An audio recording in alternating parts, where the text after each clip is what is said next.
Hero stats are a core part of the Bazaar now, and if you want a chance at winning, you're going to have to really start to understand them. So, without further ado, let's get into my Bazaar guide to hero stats. Stats are bonuses that are applied directly to your hero, rather than to your cards or items. Think of it like an RPG character, or a hero in something like Dungeons and Dragons. Your cards are your weapons. Say you have a 3 damage sword and a 2 damage dagger. You can buy buffs for your sword and make it sharper, maybe it now deals 4 damage. But that was just for your sword, your dagger still does that basic 2 damage. But if you increase your hero's stats, specifically your hero's strength stat let's say, that will buff all items used by that hero by 1 damage. Both the sword and the dagger are now stronger. However, if you sold either of these weapons, you're still just as strong. You can buy a new weapon and it would still have that +1 damage from your stats. Stats are important in the Bazaar for a plethora of reasons. Some classes have better access to some stats, and I'm sure there might be classes in the future that might not need to have as much of an investment in them. But perhaps the most important thing that stats give you is scalability. The Bazaar doesn't have linear scaling anymore. You cannot simply make a weapon stronger and stronger. You can only scale it so far. So, how do you grow into the late game? How do you make almost any build viable? You increase your stats. Anyway, that's enough blabber from me. If you're watching the video, then chances are you at least already understand that stats are important, so let's get into the guide and discuss what stats are good for what in the game.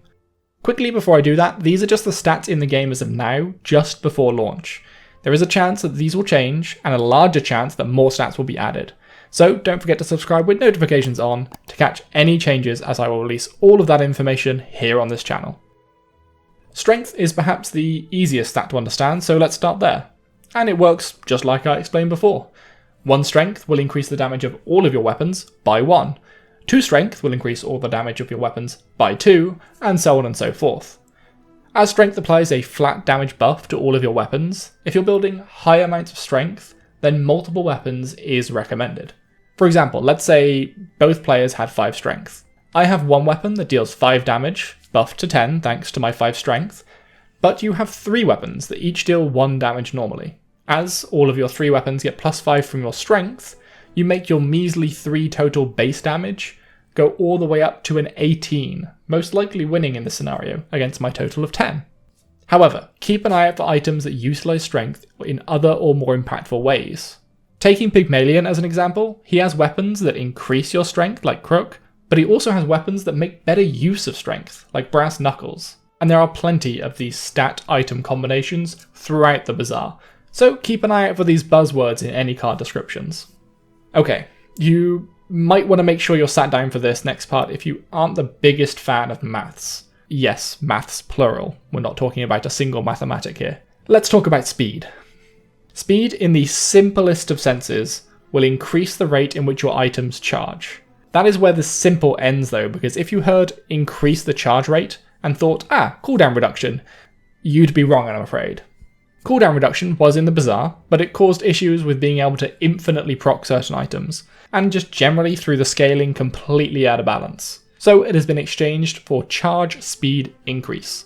Now I'm going to go through a real world example to try and put this in some sort of perspective.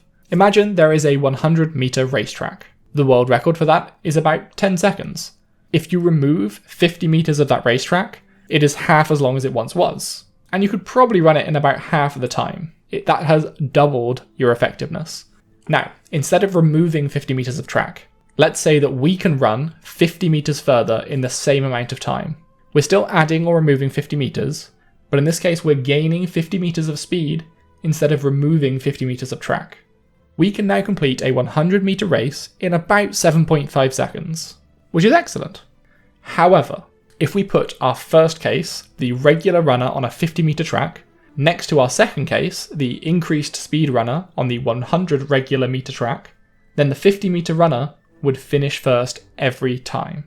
If we repeat the process, removing 25 meters of track and giving the runner 25 meters faster speed, the issue gets worse. The shorter track finishing even sooner than the other track again. This is effectively what was happening in the old Bazaar, but we are now increasing our running speed instead of removing track length. Now, if you need to equate this to old cooldown reduction, you need to have an extra 100 meters of running speed to be able to complete your 100 meter track in the same time as a normal person on a 50 meter track. And the same applies to the Bazaar. A 50% reduction in cooldown is achieved by having 100 speed, as that adds 100% to your normal speed, which is 100%, making our speed 200% total, or 50% shorter, a 50% cooldown. Likewise, to get to 25% of your base cooldown for an item, you would need 300 speed added to your base 100 speed for 400 speed, and so on and so forth. I know that was all a little confusing. I hope I did it justice for you. If you have any questions, please don't hesitate to ask in the comments or even jump into our community Discord. The link is below. But in short, funny, right? Because speed makes things shorter. In short, speed is an excellent stat if you have anything that relies on shorter cooldowns. Almost every build can be made better by moving faster. You just have to figure out if moving slightly faster is more important than buying that other item. And for that, stick around because there will be more guides on this channel. Oh, there's going to be a lot more guides. Armor is actually nice and easy to understand as a principle, but make sure you read cards carefully because there are two types of this defensive stuff: armor and shielding.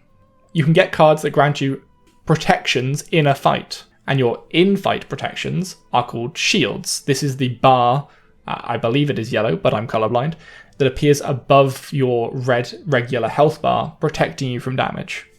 Armor is actually a stat that is applied to your hero, and when you go into battle, your armor will grant you its value as shielding before the fight starts, giving you that nice beefy protection before the fight has really even began. For example, if a card grants you 20 armor, your hero will gain that sort of 20 armor as a stat next to its picture. When you enter a battle, that armor stat will grant your hero 20 shields as the fight begins. We will cover shielding and combat in general as another guide, so check the channel out for that, or if it isn't done yet, subscribe to know when it's finished. The last stat I want to touch on isn't necessarily one of these sort of base stats, but it works pretty much in the same way, and this is your maximum health. You heal to your full max health at the start of every day, and there are a huge number of cards that can both increase or decrease your maximum health. It may not appear on a little card with all of your other stats, but your health pool is a vital resource and should be considered in any of your builds just like any other stat, if not more importantly. Thank you for sticking with us through this stat guide. As I said before, there will be a lot more stat guides I'm sure, but also more guides in general. So like the video to let me know you want more helpful content like this, and subscribe with notifications on so that you never miss one. I've been Gameslayer Greg, and I'll catch you in the next video. Ciao.